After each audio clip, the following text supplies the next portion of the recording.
What's up, everybody? Brett Okamoto from ESPN. This is UFC Best Bets, giving you the best picks to win a little bit of cash as you watch the fights this weekend. If you watched the show last week, we did have a winning week, and I'll tell you how we got there. We got James Krause, a veteran coach, veteran fighter for the UFC, and then we've got Nick Kalikas, who is working at the sportsbook over at the Circus Sports here in Las Vegas. And so last week, just to recap some of our best bets, James Krause got us to the window with a parlay of the over of the JJ Aldrich Courtney Casey fight, as well as the over of the Angela Hill Ashley Yoder fight. If you put those two together, you cashed out about around minus 200.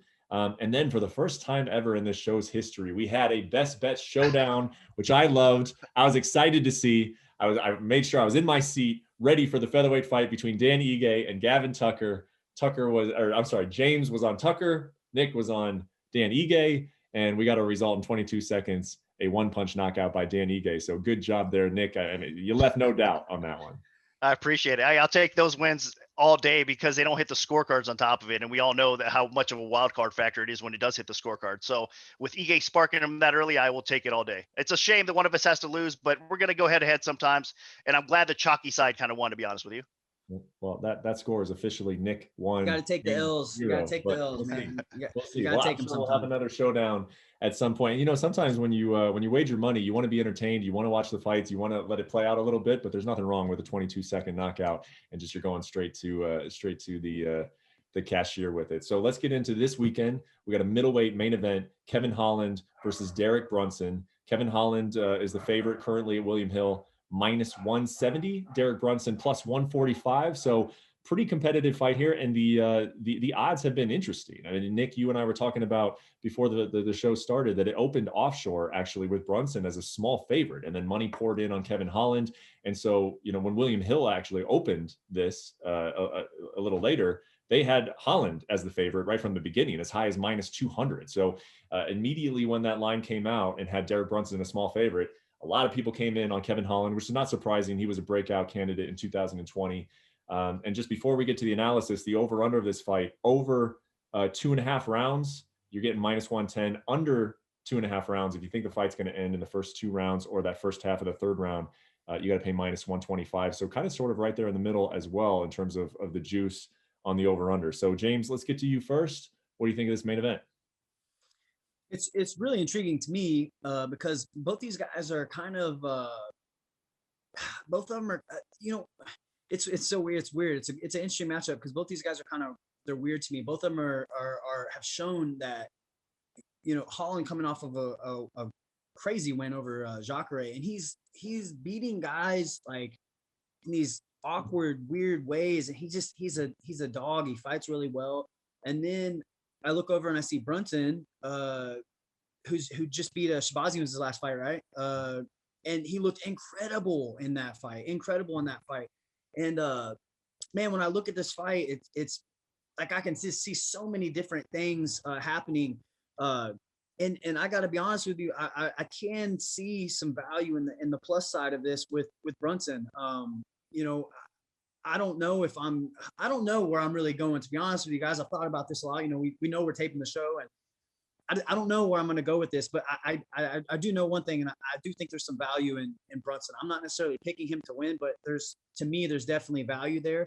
And depending on what day you ask me on is going to be the over or the under. I don't think it goes to the scorecards, but, you know, a 5-round fight, these guys typically start a little slower. And then when I say that, the immediate reaction was like, not Kevin Holland. You know what I mean? So it's like, I'm back and forth on it. It's a very interesting matchup. And I've seen both these guys show up, and I've seen like, wow, this guy is really good. And then I've seen both of them, you're kind of like, man, like he's way better than that, you know? So I just feel like it's whoever's going to show up that day and execute is going to be the one walking away with the win. And I know that's a very cliche thing to say, but I've seen some inconsistencies in both these guys' game. But if both of these guys show up, we are in for an awesome main event. Well, you know, sometimes when you're given gambling advice or you're just talking about these fights from a gambling perspective, sometimes the right play is to stay away, you know, and we've said that numerous times. And I think that there is some volatility, particularly for me and Derek Brunson. You know, I mean, he's been in this spot before. He's had main events. He's had, those wins that would put him over the hump. and he's come up very, very short in them. And he's when he fought, Robert Whitaker, I think is the one that stands out, when he just was basically just rushing, right? He always rushes himself, it seems like. Man, it's just weird. But then in his last fight, he put together a very, veteran performance against Edmund Shabazian. So it's not surprising to me that there is, some wavering on and some inconsistency, just because it's hard to know what to expect. I think particularly out of Derek Brunson, and also on the flip side, Kevin Holland. He's got this good record in the UFC. Nick, I'll get to you on the betting side. Is that he's constantly the favorite. I mean, he's opened up as a favorite, I believe, in almost all of his fights. And when he was a favorite against Jacare. I think we said on this show that man,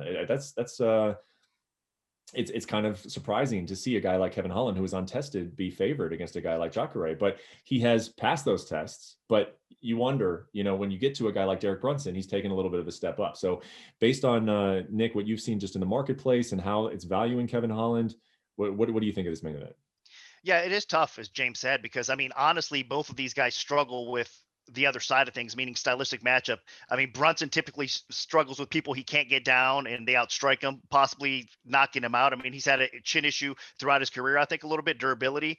And as the fight progresses at times, he does tend to slow down. His conditioning has gotten better. I'll give him a lot of credit. I think this is the best version of Brunson that we've seen in a long time, because I think he's just hitting his stride. Like you said, that veteran experience is kind of coming into play. He's being used as a gatekeeper type of role, right? But he's making it very difficult on these guys. That was a very impressive win, like you said, in his last fight over Shabazian. So if he could continue that momentum here, he could give Holland a lot of problems. Holland typically, when he does struggle, it's people taking him down and controlling him and beating him up on the ground, or possibly submitting him on the ground as well. And that's what Brunson's going to look to do. He's not going to come out here looking to strike too long, at least with Holland. He's going to look to take this fight to the floor. Holland, on the other side of it, he's so wild and dangerous. Look how he knocked Jacare out. That was crazy. I don't think I've ever seen anything like that. He's just so unorthodox. He almost slaps you with his back fist, with his, just the way he angles his punches and strikes at times, and it's very effective. So he is a hard guy to deal with on the feet.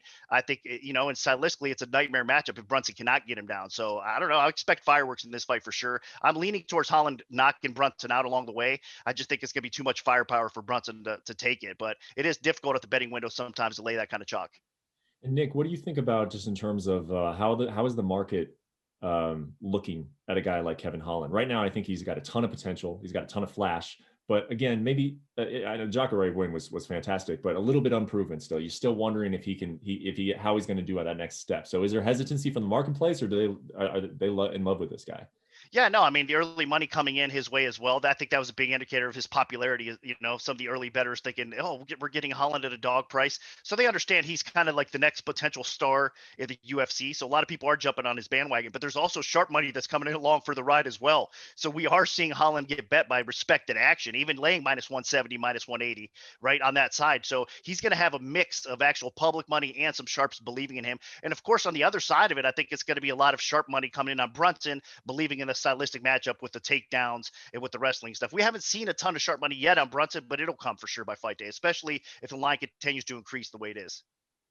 James, when you've seen Derek Brunson come up short in some of these fights that are going to get him over the hump, what are his limitations? Why has Derek Brunson, as good as he is and as much as he's been in the top 10, failed to kind of make that next step as a title challenger? To me, every time that he fails, it just seems like he's trying to force the fight to happen. He tries to rush things. We talked about Whitaker. That fight is the one that stands out. And there's a couple other ones too, where he just seems to like force the action. Like there's a feel of desperation about him. Like he has to end the fight right now. And you're not going to get Kevin Holland out of there early. That kid's a dog. You know what I mean? And, but when I look at it, it's like, what do you look at whenever you look at Holland's side? It's somebody that's going to take him down, like Nick said. And Brunson has those abilities that would typically give a guy like Kevin Holland problems. So whenever I look at Brunson, he just seems to force things and he tries to rush. But look at his fight against Shabazian. He came out, was very composed, like that dude had been there for a minute, and he has been there for a minute. And if he comes out like that, I think we're in for a real treat for a fight here. I do, however, for Brunson to pass the test that you're talking about, Holland is a wild man. He's going to come swinging for the fences, and he's going to make you fight him, right? Like he's going to force you to fight him. And if Brunson can stay settled and stay composed within those early moments where Holland's going to try to pressure you and force you into that dogfight early. For me, that'll be the test that he needs to pass to be like, okay, this guy's over that hump now. You know, he's made the adjustments to his strength conditioning, like Nick was saying earlier. He's in the past, he's been knocked out a couple times. I feel like that hasn't been an issue as of late. He's starting to like slowly chip away at all the issues. And for me, it's whenever somebody tries to drag him to the deep end, he stays composed. That'll be like, okay, man, let's get Brunson's on it now, you know, because both these guys possess so much talent. And it's just, but we've seen Holland, you know, in the Brendan Allen fight, he's dealt with some stuff where it's like, man, like, what you're better than this, you know, you're not making good decisions in there. And both of these guys are capable of beating the other. I think it reminds me so much of the Ige Gavin Tucker fight we dealt with last week. It's like, I don't know if there's a bad bet here necessarily, you know what I mean? Because like they both possess what it takes to beat the other. So for me, it's kind of a coin flip. I'm going to stay away from it. I think there's value in Brunson, but I could see Holland winning easily. You know what I mean? I could see both these guys winning. It's just, I'm all over the place. It depends on what guy shows up. Okay, so let me ask you this as a final question, James. What do you anticipate Brunson trying to do? Do you think he watched that last fight and knows how talented Jacare is on the ground and said, hey, Jacare really couldn't get a hold of this guy. And then this guy showed how dangerous he was, even from the ground. I mean, that was my biggest question going into the Jacare fight. You know, what would that fight look like on the ground? And Kevin Holland looked very comfortable there. So do you think this is a stand-up fight, or do you think Derek Brunson still, even after seeing what happened in the Jacare fight, will want to test his wrestling? I think he's going to fight him the same way he fought Shabazian. And, you know, I think he's going to strike with him. And I do think that he's going to look, maybe not in the first round. I do think he's going to look for those takedowns, maybe to end the round or as the fight progresses. I think Brunson has to, you know, and not that he can't strike with him, because I think he showed in his last fight that he is capable of striking with a very high level striker. But that's where it gets dicey, because to me, hear me out, Kevin Holland isn't a high level striker. He's a wild man. It's a different type. We talked about this before on the show of the folk style wrestling versus the cage wrestling. It's the same thing, it's only different, you know, like ping pong and tennis are two different things, but they're the same, you know. I'm not saying that Holland is not a good striker. He's a very good striker, but the style, the way he strikes is just, it's awkward. It's hard to time. So sometimes he does the wrong things and still lands, you know, to where Shabazian is very, very calculated, you know, exactly, you know, he follows all the rules. So it's interesting to me how he's going to, you know, deal with all that. And I do think this is going to be a stand-up fight. I do think they're going to strike. And for me, in order for Brunson to win this fight, I think he's going to have to shoot. I think he's going to have to find takedowns. Even if he doesn't do anything with him, you know, bank the rounds and get late into the rounds. I think he's going to have to do that. Okay. I think we've wrapped up on the main event, unless Nick, there's anything else that I mean, maybe could you tell us where you think this line is going to end up? Because it has seen a couple dips. So depending on who wants to bet whom, which side, what would you suggest to the bettors in terms of where this line might go? It's hard to say really where the line's going to go from here. I think if you're looking at this fight, it might be better to just bet a prop option, right? So you're not laying as much chalk at minus 170. And there's going to be some knockout inside the distance props either way. But I do think, if anything, it'll probably float up a little bit, and then we might see it drop back down. So I think it'll stay ballpark to minus 170, minus 180. I don't think it's going to go too nuts either way. Okay. All right. So let's go ahead and get to the best part of the show, of course, and that is your guys' best bets. Tell me how we're going to win some money this weekend. James, why don't you start us off?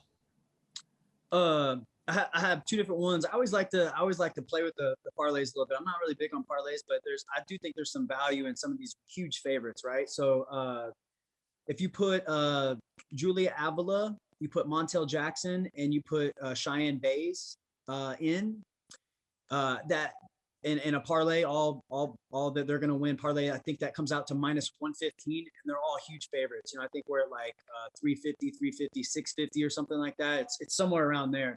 And I do see all three of these fighters winning, you know, pretty convincingly actually. So I like that. It's you know, it's cheap money, and I feel like it's fun to, you have, you know, three big favorites that you can kind of get some value out of. But my big best bet for the week is going to be it's a super biased one, but I really believe in this kid, and it's Grant Dawson.